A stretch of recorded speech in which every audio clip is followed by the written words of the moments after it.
A Claudia Andrea Londoño, la vida la condujo a la química 2 veces en la Universidad del Quindío y a un doctorado en educación en la Universidad de Baja California. Aquel contraste no para allí. En sus prácticas docentes fue imposible desligarse de su amor por los libros, pues descubrió que la literatura, como la química, transforma la materia de lo cotidiano. Aprendió a tejer fórmulas de las reacciones químicas a través de los relatos universales que han moldeado el alma humana. Como una alquimista moderna, transmutó elementos y palabras en una amalgama entre la ciencia y el arte. La pasión con la que devoraba sus lecturas la llevó inevitablemente a la escritura, primero de la cotidianidad, luego sobre su otro gran amor, las plantas. Por mucho tiempo su jardín fue el lienzo donde plasmó sus primeros trazos, donde cada hoja y cada pétalo susurraban historias que anhelaban ser contadas.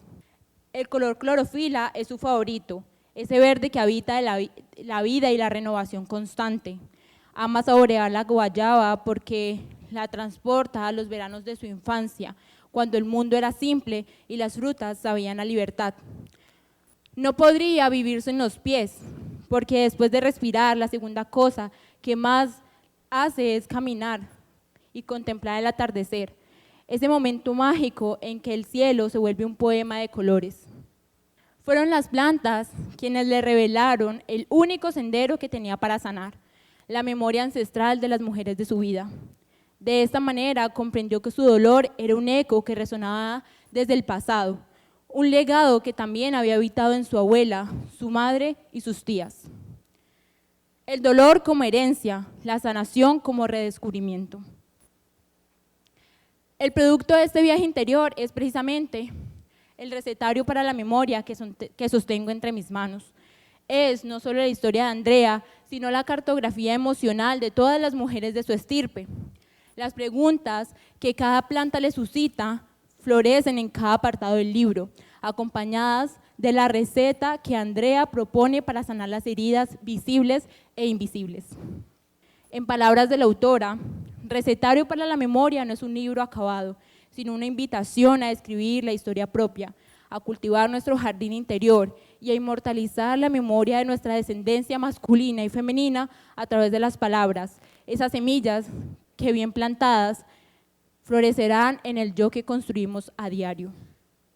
Vamos a evocar al Padre Fuego para que nos acompañe esta noche y precisamente en coherencia con lo que el libro nos plantea, pero además con la intención de que nos ilumine y que estemos aquí desde la mejor forma para poder disfrutar estas palabras. Entonces hoy estoy en compañía con unas grandes mujeres que nos hemos encontrado en el camino. Les presento a Caroline Arcos, que está aquí a mi derecha, que ella es la coordinadora de la Biblioteca del Deporte, la biblioteca que tenemos un convenio con nuestra Escuela de Estudios Literarios. Y Caroline es profesional en recreación y magíster en pedagogía de la literatura. Ella es egresada de acá de la Universidad del Valle. Entonces, estas dos mujeres que tengo aquí cerquita son las que nos presentan este bello texto del cual vamos a conversar y a propósito del lanzamiento que hacemos este mes, y no es adrede que no lo pensemos, con la idea de la mujer, ¿sí? Creo que nosotras como mujeres podemos tener muchas facetas y podemos ser varias de estas mujeres que menciona el libro en determinados momentos de la vida. Pero pues antes de adentrarnos en el libro, sí me gustaría que Claudia Andrea nos contara un poco cómo surge la idea de escribir este recetario, ya que pues no es un libro académico, es un libro literario y es la primera vez que ella se arriesga a publicar un libro desde la literatura. Entonces, pues creo que todos saben que pues escribir no es nada fácil y menos publicar. Entonces, quiero que Claudia nos cuente un poco cómo fue todo este proceso, cómo nace esta idea y pues para ver si también aquí haya personas que quieran en un futuro publicar también. Bueno, yo creo que antes de contarles cómo nace esta idea, ya escucharon y pues me siento súper halagada por eso que escribió Isabela, que yo no sé qué se hizo, pero hermoso. Y ahí está un poco de mi historia o tal vez lo que ella ha leído de mi historia, que bueno, ese también es el cuerpo, lo que se pone en mi casa, lo que hay en mi camino, pues también es un texto abierto a la lectura y ella ha hecho esa lectura tan bella que agradezco. Este es un texto disruptivo, un texto ritual y pues me dijeron no, digamos que Andrea ha hecho una lucha con la academia tremenda, tremenda. Ese ha sido mi camino de lucha con la academia. Hace muy poco, más bien recetario para la memoria, y eso es lo que quiero contestarle en este minuto a Caroline. Recetario para la memoria nace en una lucha con la academia. Por situaciones de adolescente, ¿cierto? De adolescente embarazada, yo abandono la literatura, no la abandono y el arte, más bien tengo que tomar otros rumbos y efectivamente la vida me lleva por los caminos de la ciencia, pero era la ciencia poetizada la que me gustaba y eso fue para mí toda una lucha. Entonces me sacaban de las clases, casi no me gradué de la maestría, casi no me gradué de la carrera, porque yo quería poetizar la ciencia y pues qué locura, ¿no? En unos escenarios fríos de fórmulas químicas, yo creía firmemente que eso podía ser poetizado o que ese lenguaje era poético.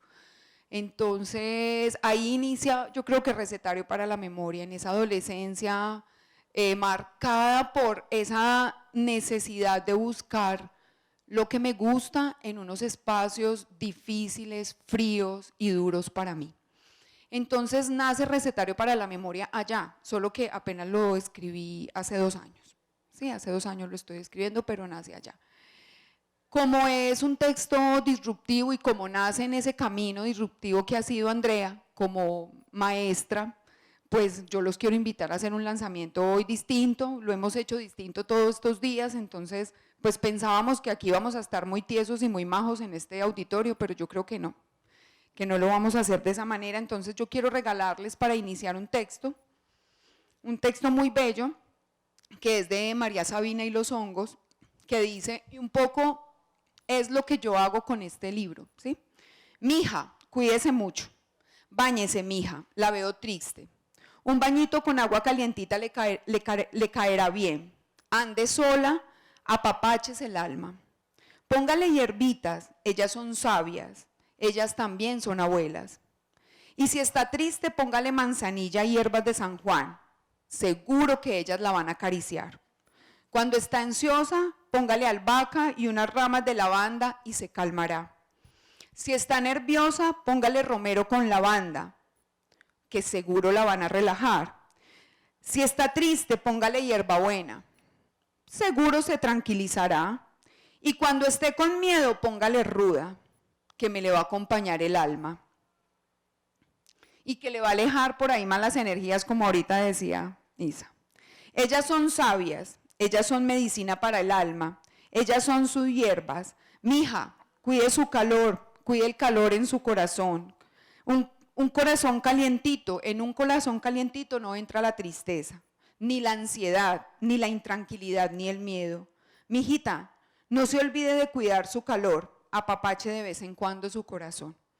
Yo creo que un poco este libro es ese apapacho que digamos que yo necesitaba. Es hora de hacer que nuestro corazón haga pasar los ríos que nos recorren a través del útero. Es hora de escuchar cómo se nutre y cómo se limpia.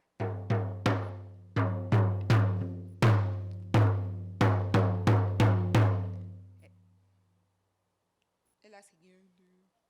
Es hora de sentir la fuerza y el poder que se libera en generosa creatividad y que nos permite sentir la pulsión de la vida, el placer del, perdón, el poder El poder del placer y el orgasmo. Es hora de liberar todo lo que está agarrado de las células para ver cómo se llena de luz y color. ¿Será que tomamos el miedo de la mano y pasamos juntas en medio de la nada y miramos de frente nuestra historia y la honramos?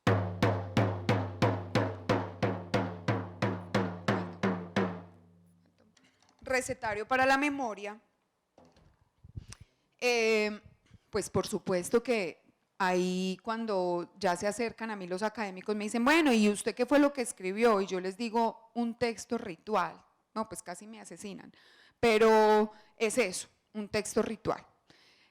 Yo no tengo la pretensión de decirles qué fue lo que escribí. Yo creo que recetario para la memoria es lo que cada uno quiera encontrar en él. Si quiere encontrar una receta de una planta para sanar, pues ahí la va a encontrar, porque tiene recetas.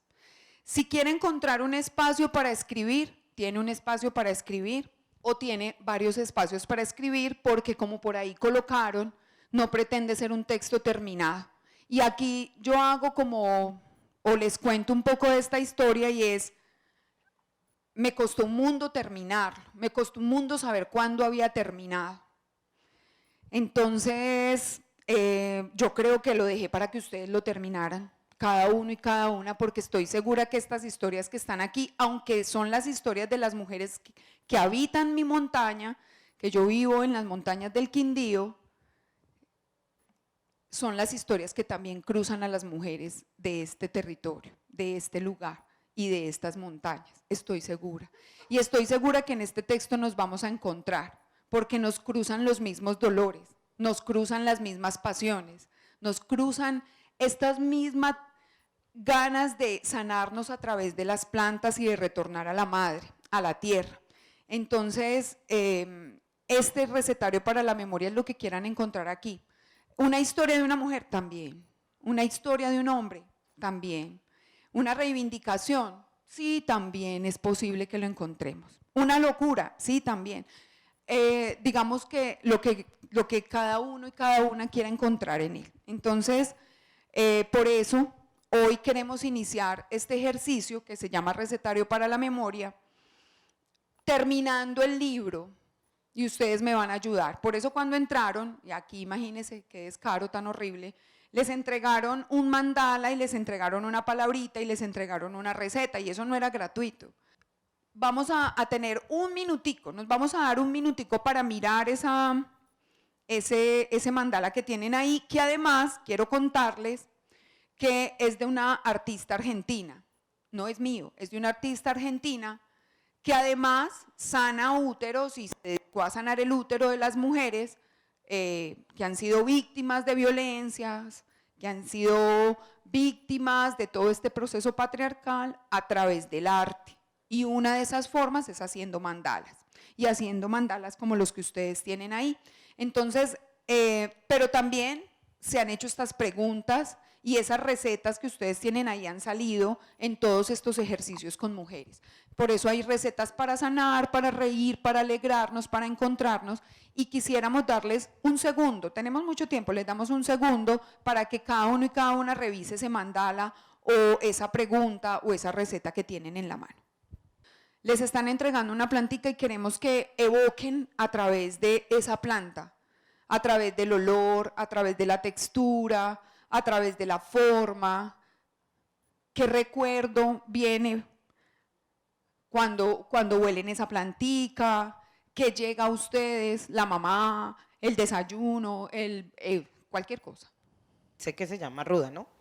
¿Qué me evoca? Mi abuela. A mi abuela le fascinaba el olor de esto y lo tenía siempre, lo ponía en un florero, encima del comedor y encima de la nevera. Entonces ella siempre decía que la ruda se llevaba los malos olores, entonces cuando uno cocinaba y huele maluco, entonces mi mamita decía, no, ponga la ruda que eso se lleva el olor. Buenas tardes, para mí la ruda, me correspondió ruda, evoca cuidado personal. Mi mamá y mi abuela le tenían muchísima fe a la ruda para el cabello y para múltiples remedios. Bueno, muchas gracias por esas historias. Honramos la vida de ustedes y la vida de esas mujeres, y lo que hace precisamente este libro es honrar esas vidas, honrar la vida de las mujeres de mi montaña, honrar la vida de las mujeres que me habitan, y que estoy segura que todas somos esas mujeres, pero además honrar la vida de cada una y cada uno de los que está acá. Quiero traer a colación una cita de Gabriela Wegener que menciona que escribir sobre nosotras mismas es un acto de rebelión porque significa reclamar un espacio que históricamente nos han negado.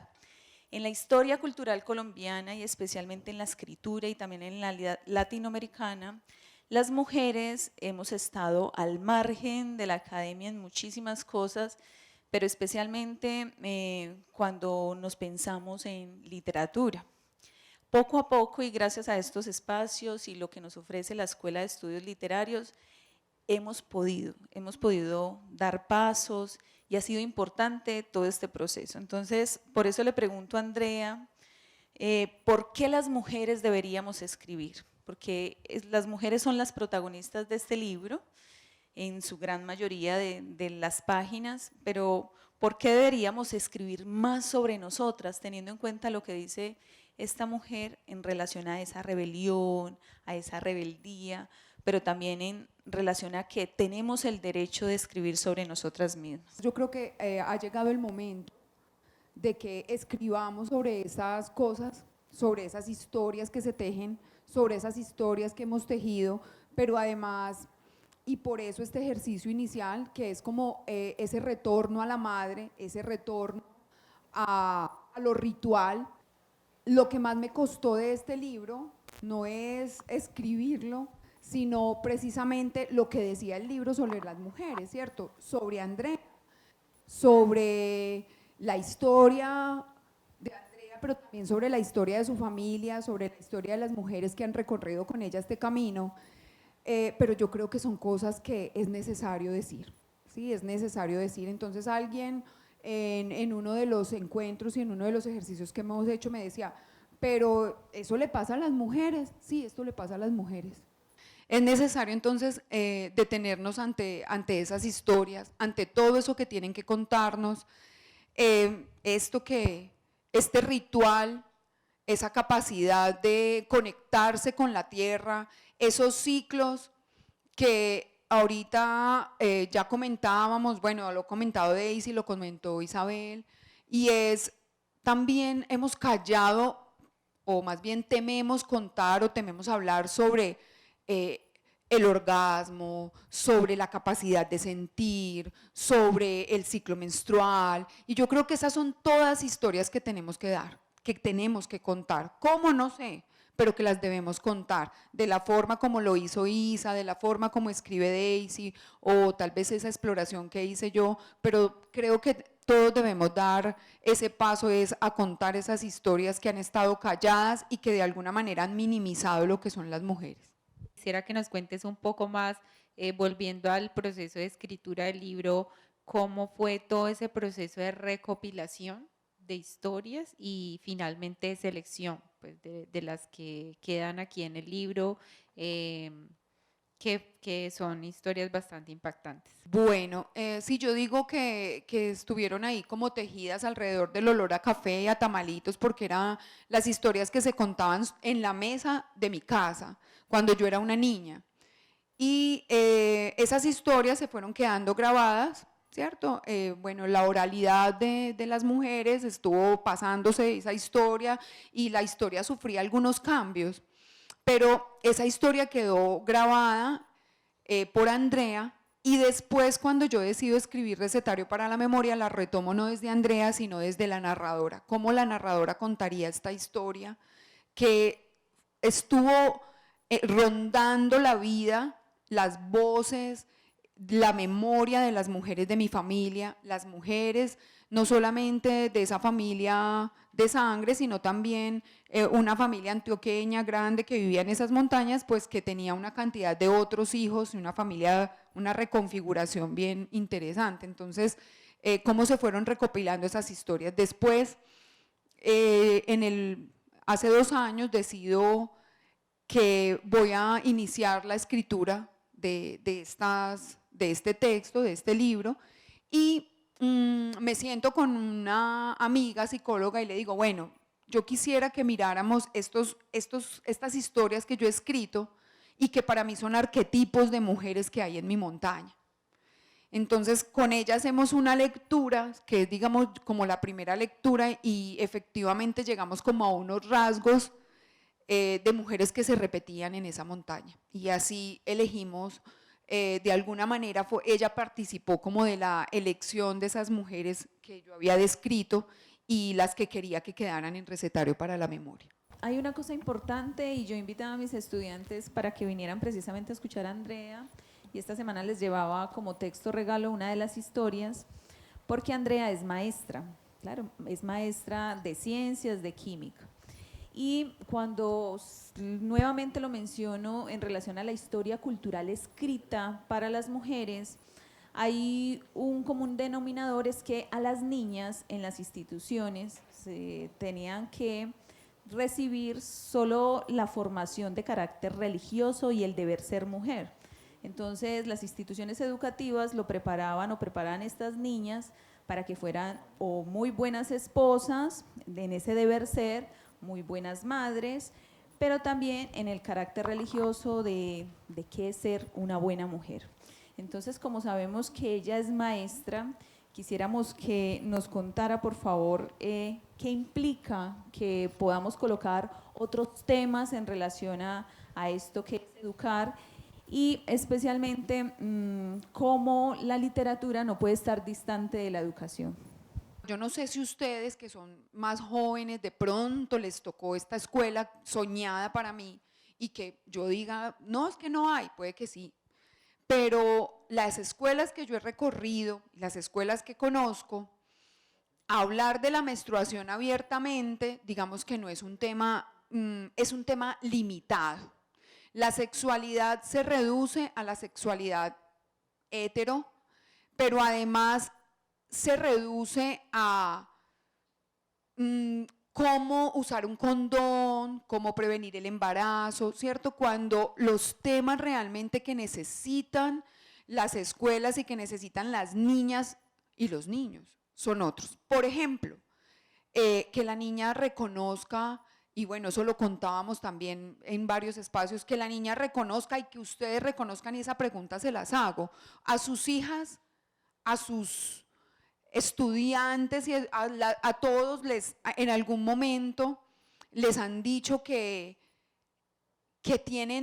pueden sentir más en un tiempo, que hay tiempos en los que escuchan más. Eso ustedes lo tienen en cuenta en sus clases, que las mujeres hay tiempos en los que pueden sentir más olores que en otros, por ejemplo en ciencias naturales, o que pueden producir mejores cosas escritas en un tiempo porque están con una hormona que les permite hacer eso.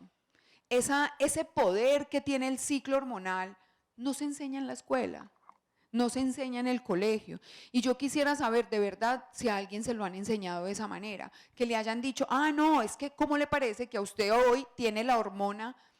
Yo sé, por experiencia, que dicen, está 28uda, y yo lo digo, 28uda, 18uda, 8suda, de todo. ¿Por qué? Porque hoy tiene hormona luteinizante. Ay, ¿qué pasa con la hormona luteinizante? ¿Qué pasará con una hormona que va y le dice al óvulo, porque el ovario no está pegado de la trompa de falopio? El óvulo tiene que saltar, se tiene que suicidar. Y hay una hormona que le dice, oiga, tírese. ¿Qué pasa si esa hormona le está diciendo al óvulo que se tire? Yo les pregunto a ustedes, ¿qué pasa? Pues que me está diciendo a mí que me puedo tirar también de cualquier parte. Y por eso yo hay días que amanezco con ganas de tirarme de cualquier parte, ¿cierto? Pero hay días que no me quiero levantar, claro, porque hay otra hormona que le dice a usted que no, o sencillamente tiene una caída hormonal. Entonces esas cosas no se las enseñan. ¿Por qué cuando nos miramos, es que yo hoy me veo muy fea? Eso lo he escuchado muchas veces en las niñas de mi colegio, pero resulta que el verme fea también hay una hormona que le dice, usted está fea, y hay una hormona que le dice, estás bellísima, ¿no? Entonces, eso lo enseñamos en la escuela, eso lo han aprendido ustedes, chicas, chicos, ¿no? Bueno, esas yo creo que son las reivindicaciones que debemos hacer hoy con la escuela, y esos son los temas que hoy se deben tocar en la escuela, y es ese retorno al poder del ciclo hormonal, al poder del útero ese útero gigante que nos contiene, pero también el útero de la madre, que no solo ese poder lo tenemos las mujeres, también los hombres han salido de un útero y tienen un poder enorme por esa fuerza de ese útero del que partieron. Entonces es ese retorno que yo digo que hoy debe ser reivindicado en la escuela. También tenemos que hablar aquí acerca de un proceso paralelo al proceso de escritura del libro y es el proceso de ilustración. Ustedes saben que muchas veces cuando abrimos un libro, las imágenes también nos están contando esa historia, ¿no? Y un poco quisiera saber para María José, que está aquí en este momento, ¿cómo ha sido ese proceso de conectarte con la escritora para poder captar esa esencia de sus palabras en imágenes? Yo soy María José, yo soy profe de arte y esta cercanía con el arte, este deseo siempre por crear, por dibujar, por estar inmersa en el mundo del color, me ha llevado a poco a mostrar un poco lo que hago y a través de mujeres fue como yo conecté con Andrea. Primero conecté con Daisy, la conexión se hizo desde profes del Santa Librada, que fue con unas personas maravillosas con las que yo trabajé hace algunos años y por ellas conozco a Daisy y allí conozco a Andrea. Andrea me trae un proyecto muy fuerte sobre los discursos femeninos, sobre la conexión con la naturaleza y el cuerpo de la mujer. Entonces, ella me pregunta si yo acepto y empezamos a trabajar a partir del diálogo. Fue un trabajo súper conversado, muy de interacción, de preguntar, de mostrar, y en este proceso llegamos al consenso de los bocetos, de la imagen, de lo que ustedes pueden ver tanto en la portada como en la anticipación a cada capítulo. Cada planta contaba una historia con un semblante diferente, con una idea distinta de mujer, con una idea distinta de relación femenina con el universo, y esto hace que cada ilustración tenga una particularidad en sí. Entonces encontramos a la ruda desde lo mágico, desde lo brujil, encontramos a la salvia desde la luna, el ciclo menstrual, toda la conexión femenina entre sus cambios, el romero como la conexión femenina hacia lo masculino y la transición que se piensa hacer frente a cuáles son las ideas de ciertas figuras femeninas que usualmente se muestran como algo feo, algo grotesco, algo miedoso, cómo van cambiando a través de este libro por medio de las historias. Y pues todos estos diálogos nos llevaron a las imágenes que ustedes en el libro van a poder apreciar. El proceso creativo que yo usualmente en el que yo trabajo es mixto. ¿Y por qué? Porque yo tengo una conexión muy directa con el papel. Y más adelante pues aprendí la parte del proceso de digitalización. Entonces, ¿por qué es importante para mí el boceto? Porque es la primera idea, la primera conexión, y me gusta la palabra que menciona Daisy, su ritual, porque así comienzo a hacer que mis ideas tomen forma. Mis ideas toman forma a partir del papel, no es como que yo lo saque directamente en la pantalla o en el programa, sino que comienzo a hacer una narrativa desde los trazos que luego voy como transformándola, definiéndola, puliéndola, colocando algunos trazos de color, algunas se hacen 100% a mano, por ejemplo las que se vienen con el libro de Daisy fueron 100% a mano, pues tiene otra carga también, pero estas tienen un proceso de digitalización. Y bueno, esta pregunta va para Andrea y es acerca de una decisión que ella ha tomado como autora y es de no entregarle su libro a una editorial, sino de autopublicar. Entonces, cuéntanos un poco más de esa decisión. En algún momento voy a un taller a la Javeriana y me encuentro con unas personas allá escribiendo y en ese taller decido que este libro podía ser un libro. Entonces allá me dicen que lea y yo digo, uy, pero esos textos, habían personas, bueno, de la iglesia y yo decía, ¿será que leo esto? Dudé mucho en leerlo, y sin embargo me atreví. Yo creo que publicar es un atrevimiento, pero un atrevimiento muy bello. Entonces yo empiezo a intervenir igual y a leerles mis textos y me di cuenta que generaban algo. Siempre alguna mujer tenía algo que contar de los textos que yo leía. Y ahí decido que se puede publicar. Yo digo, puede ser un libro, y puede ser un libro, como yo lo decía ahorita, para pasar del dolor, de ese dolor que nos atraviesa y ese dolor al que yo no he sido ajena como mujer, a sanarme a través del arte. Yo dije, sí, y me sirve a mí y le sirve a otras mujeres. Y además pueden decidir otras mujeres escribir, como ahora decía Daisy. Bueno, ¿y por qué es importante? Porque es que estas cosas necesitamos decirlas y ponerlas sobre la mesa. Hablar de los abusos, hablar del poder, hablar de todas estas cosas, hay que ponerlas sobre la mesa. Pues a partir de esa conversación aparecen propuestas de publicación, pero propuestas que, digamos, de alguna manera yo debía entregar mi voz a otras personas, ¿cierto? Tenía que limitar precisamente este reguero que hay hoy aquí, tenía que limitar ese venirme a Cali a conversar con ustedes de estos temas, tenía que limitar el traer un tambor y decir voy a hacer primero un ritual, ¿cierto? Porque yo estaba ya representando una marca. Y entonces yo en algún momento llamo por allá a una amiga muy cercana y le digo, bueno, a mí hay una persona, un editor que me dice que sí, pero con ciertos límites. No, pero entonces decido que esto cuesta, pero que lo vamos a publicar. Y aquí en esa publicación se unen una cantidad de manos, de oídos, de ojos a leer, a corregir, a decirme, bueno, esto se puede hacer así. Bueno, entre ellas Daisy, María José, Caroline, las alunadas que están por acá, se unen en este proceso y pues logramos la publicación de Recetario para la Memoria, que cuesta un mundo publicarlo de esa manera, pero que hay una cantidad de agradecimientos que dar, ¿sí? Entonces esas son las decisiones que se toman en este proceso también. Le pregunto a Andrea, ¿qué mujeres, cuáles son esas voces y si es posible que nos pueda compartir esa historia que fue la más difícil de escribir, o sea, ese inicio de esa historia?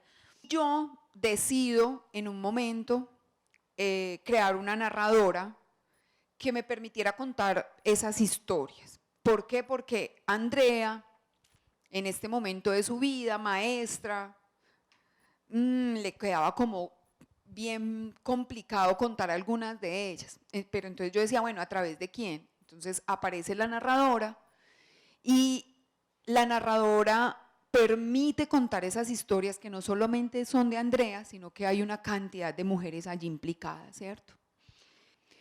En un principio la escribí dura y fría y después dije, ay, no, así no me gusta.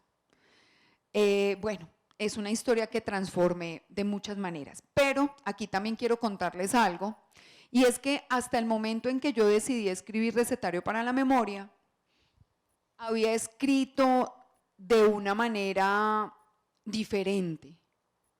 Y en ese momento de mi vida descubrí que escribir sobre las mujeres de mi territorio y escribir sobre esas historias, sobre esa cotidianidad, era lo que yo quería.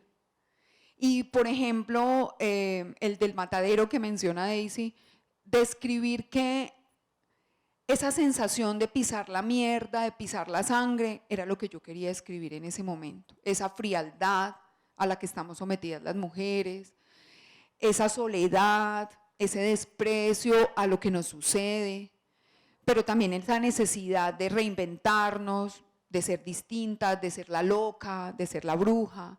Eso era lo que yo quería escribir en ese momento. Entonces, a eso me atreví, a escribir eso que yo quería. Y eso que había tal vez rechazado durante tantos años, pues Recetario para la Memoria fue como revelador. Mire, esto realmente es lo que usted quiere escribir. Las uñas largas ayudaban a reventar los granos que colgaban de los tallos, la palma llena de callos de golpear el hacha contra la madera para el fogón, la piel enrojecida de pasar horas al sol, la barba un tanto despoblada en su mentón largo y los colmillos salidos que daban la sensación de un perro. El cabello lacio que cabía sobre las orejas, los brazos largos y moldeados por las cargas de pasto, las piernas flacas y el cuerpo un poco caído hacia adelante, el cuerpo de un hombre joven, pero envejecido por la deshidratación y el trabajo, una mente joven y envejecida por los pensamientos de derrota. Santos era el patiero de la familia. Era el patiero y la familia lo trataba bien, pues se ganaba la confianza con mandados. Lo que nadie imaginaba era que cuando limpiaba las cocheras, dejaba que las niñas le ayudaran para luego echarles agua con la manguera, porque disfrutaba verlas mojadas o que se cambiaran la ropa en el patio. Permanecía sentado en la puerta de la casa para jugar a atraparlas y cargarlas cuando nadie estaba viendo y así aprovechaba para tocarlas. Las niñas pasaban jugando de la picapasto al patio, saltaban por las ventanas y él las seguía hasta detrás de la casa, donde nadie veía que les metía los dedos entre los calzones. Esta es la historia de Santos, pero también quiero contarles algo sobre precisamente este capítulo. Y es que aquí, ahorita María José lo mencionaba, y es un capítulo que se llama Romero, y es un capítulo que invita a ver la diversidad de mujeres y las diferentes formas de ser mujer, que además así es el Romero. Fuerte, a ratos sanador, a ratos astringente, impresionante. Y invita un poco a eso, pero además invita a reinventarse las historias de estas mujeres. Entonces, con el tiempo llegaron amantes sutiles que provocaron caricias delicadas y removieron el asco, abrieron la posibilidad de la pasión. Sin embargo, la conexión estuvo trazada y a medida que sus pieles se incendiaban de júbilo, el cuerpo, la habitación, el potrero y la noche se incendiaba para Santos. Por tales razones se le veía con la cara enrojecida y las manos abultadas por la hinchazón, debido a que las noches de insomnio y el miedo se volvieron insoportables. Colgó un Cristo en la pared y 2 escapularios a cada lado de la cama, pero ni así pudo evitar la luz que se encendía entre las sombras. Por último, pegó estampas de varios santos, no obstante, las candilejas y las voces continuaron iluminando y gritando improperios en la madrugada. Entonces es un poco también como buscar la reivindicación de estas mujeres y reinventar sus historias. Esto seguramente pasó o no pasó, pero era una búsqueda también por reinventar y por ficcionar también esos momentos tan difíciles, pero mirar esas situaciones a la cara, a los ojos y decirles, dejar de darles poder a estas situaciones. Entonces estas historias se convierten en un poder para mí. Es la historia de unas niñas, y no solamente de esta niña, sino de varias que pasan por estas situaciones, y pues aquí con esta historia deja de tener poder Santos, empieza a tener poder ella, que es la que relata y que es la que cuenta y pone su historia para que todos ustedes la conozcan y sepan que por esto no pasa ella, pasan muchas mujeres. Este texto que nos acaba de compartir tiene como título Rompo mi pacto de silencio, y ese fragmento, porque la división del texto se llama El Manos Grandes y la Candileja. Yo le pregunto a María José cuál fue esa ilustración que más le gustó, para que nos comparta a todos, porque hay mucho diálogo precisamente entre esa historia que está aquí contándonos, que nos provoca para pensarnos en muchas cosas más, pero también porque hay unas conexiones con esas ilustraciones. Frente al diálogo al fragmento que acabamos de leer, si nos fijamos, pues los que han logrado alcanzar a mirar las imágenes, la ilustración del Romero es una ilustración un poco diferente a las demás, es una ilustración como más fuerte, como un poco más fría, desde sus tonos, desde las imágenes que están allí, y tiene el toque de recoger un poco la masculinidad. Cuando hablaba con Andrea, ella me dijo, yo quisiera que de alguna forma aparezcan allí unas manos de hombre. Entonces, mi imagen mental fue resolver un hombre recostado sobre una pared de tapia. La conexión que hace acá el aspecto masculino no era de una relación tan amena con la mujer, sino precisamente eso, ¿no? Una relación en la que la mujer se vuelve una figura aterradora para él. Entonces, ¿por qué es una figura aterradora? Porque se aparecen los espectros a los hombres. Los espectros no se aparecen al hombre santo, al hombre que se porta bien, al hombre juicioso. En la narrativa, en la tradición oral que nos contaban las abuelas o que se hablaba en las noches de casa, generalmente iban muy asociadas hacia la recomendación y el castigo, ¿no? Entonces, no te vas a emborrachar, no vas a salir, no vas a andar de mujeriego, te lleva la vieja, te lleva la viuda. Ya como saliendo del romero, mi ilustración favorita sí fue la ruda, porque con esta planta yo sabía que la conocía perfectamente, entonces ilustrarlo fue mágico, fue como que salió. Ahí en el capítulo Romero, Andrea hace como que rompe un poco el esquema del libro, porque el libro habla sobre mujeres, pero en este capítulo ella habla de un hombre que es importante en su vida y es su hermano. Entonces, cuéntanos un poco cómo es esa relación tuya con lo masculino y hablar un poco también, no sé, de esas nuevas masculinidades y ese rol que también el hombre puede cumplir en toda esta labor de la que estás hablando de reivindicar el rol de la mujer en la sociedad. Yo volví, leí todo el libro y vi que no había nombres en mi libro. Los había eliminado. Entonces yo, o sea, es un capítulo es un libro de sanar, de abrir un portal de sanación, y aquí no, o sea, este es un libro para conversar precisamente, no para negar, no para excluir, sino para conversar. Y empiezo como a mirar cómo puedo hacer el ejercicio y a quién acercarme para hacer esa cercanía con lo, valga la redundancia, con lo masculino, esa cercanía con lo masculino, y encuentro que efectivamente yo había eliminado los hombres hasta ese momento de mis historias, pero la historia con mi hermano era una historia muy hermosa. Entonces decido que efectivamente la narradora tiene un hermano al que quiere escribirle esa carta para hablarle de las mujeres que habitaron con ellos este camino, ¿sí? Entonces le escribe una carta a su hermano y le dice, bueno, aquí le voy a contar unas historias, pero entre los dos lo que vamos a hacer es reinventar la historia. Entonces, un poco también, digamos que ese ejercicio también lo hice, y fue sentarme con él. Él no sabía ni nunca supo, solo hasta que el libro estuvo impreso y hace muy poco lo leyó y dijo, güey madre, ¿qué fue esto, cierto? Pero la idea era sentarme con él y hablar sobre esas historias de esas mujeres y reinventarnos la historia, y eso es el capítulo. ¿Cuál fue la parte más difícil y que más te tocó en todo el proceso, tanto de publicación, en todo el proceso? Tú hablas de que en el libro tienes presentes las grandes mujeres en tu vida, como tu madre, tu abuela, tus tías.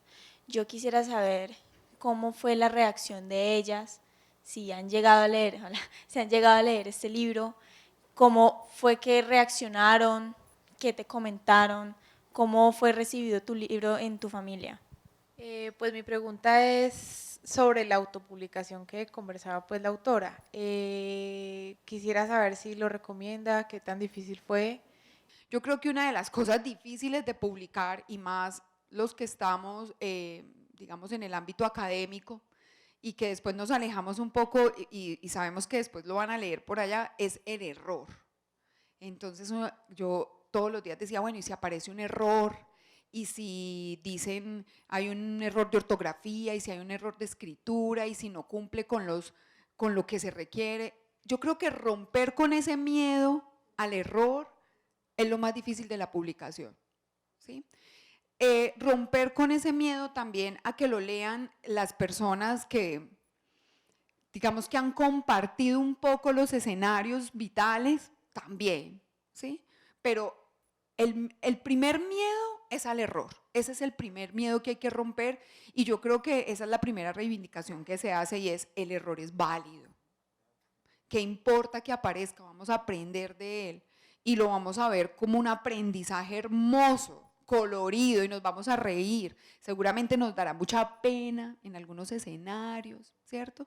Pero ese es el temor más grande, ¿sí? Porque pues yo vengo de la academia y sé que por ahí va a pasar. Entonces, en algunos lugares lo evito y que no se enteren, ¿sí? Pero es un poco eso y me ha tocado como irme dando a la idea de que efectivamente lo van a leer y se van a encontrar con él y bueno, que podamos hacer esa conversación alrededor de reivindicar el error. Y la reacción. Bueno, en el libro no solamente está mi familia, ¿cierto? Están las mujeres que estuvieron conmigo en el camino, pero que estuvieron también con otras, con las mujeres con ellas, ¿cierto? Y no solamente mi familia. Pero esa ha sido otra cosa bien tremenda. Y entonces yo escribí el libro y ni mi hermano sabía que estaba una carta, ni mis tías, ni mis amigas, ni las mujeres que han estado, ¿cierto? Que seguramente van a reconocer sus historias ahí. Pues ha sido muy difícil entregarles el libro, que lo lean. Eso también ha sido todo un proceso y es, bueno, y que aquí también tengo que decirle, no, yo creo que yo ya lo mencioné, y es, yo soy profe y entonces yo decía, me van a leer, me voy a desnudar, porque es que escribir es desnudarse, ¿cierto? Pero no solamente desnudarse, era desnudarme, era desnudar a las otras mujeres también y contar una cantidad de cosas. Entonces ese desnudarse cuesta un mundo. Pero ellas, aquí ya en esta presentación aparecen muchas de esas mujeres que ya han estado leyendo el libro y ha sido muy hermoso ver cómo lo leen, cómo se ríen de las cosas que está ahí y me envían mensajes, personas me dicen, mire lo que dijo cuando leyó el libro. Entonces muy bello ver cómo se reconocen en el libro o escuchar a las mujeres que han transitado por este camino, decir, uy, tremenda tal historia, sé que es tal mujer, que ellas también nos habitan.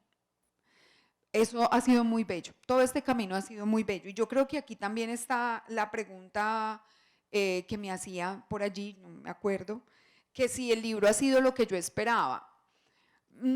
Yo creo que sí, o sea, este proceso no termina aquí, ha sido súper bello.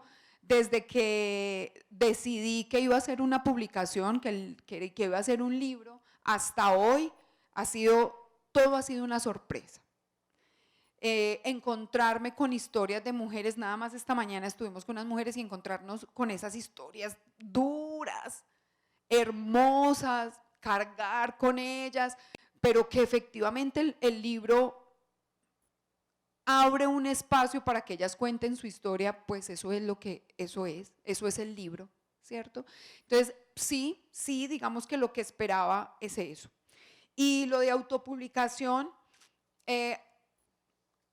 sí, digamos que lo recomiendo, cuesta un mundo, pero yo creo que busquen esas redes de apoyo, busquen a sus amigos, a sus amigas, vea, aquí está la escuela de estudios literarios, los profes, busquen. Yo creo que hay que buscar esas redes de apoyo y yo creo que nos tenemos que volver una red de apoyo para publicar, para escribir. Hay muchos temas que no se hablan, hay muchos temas que no se dicen y que es necesario que lo digan, es necesario que lo escriban y yo creo que una de esas formas es autopublicarse, ¿sí? Lo que me decía, por ejemplo, un editor era, qué lindo que usted no tenga pretensiones. Yo le decía, ¿cómo no va a tener pretensiones? Pretensiones sí tengo. Entonces, no, yo prefiero mis pretensiones, prefiero esto de venir acá, de estar con las mujeres, de llevar el libro hasta ese espacio de la mesa de allá de la biblioteca y sentarnos con ellas a conversar, tener esa libertad. Y yo creo que sí, que yo he logrado lo que quería, lo que esperaba. Y ha sido hermoso poderme encontrar con ustedes, con sus historias y con todas las mujeres y los hombres que hasta este momento han hecho parte de esta historia, que es la mía y la de todas las mujeres que habitan este libro y este territorio.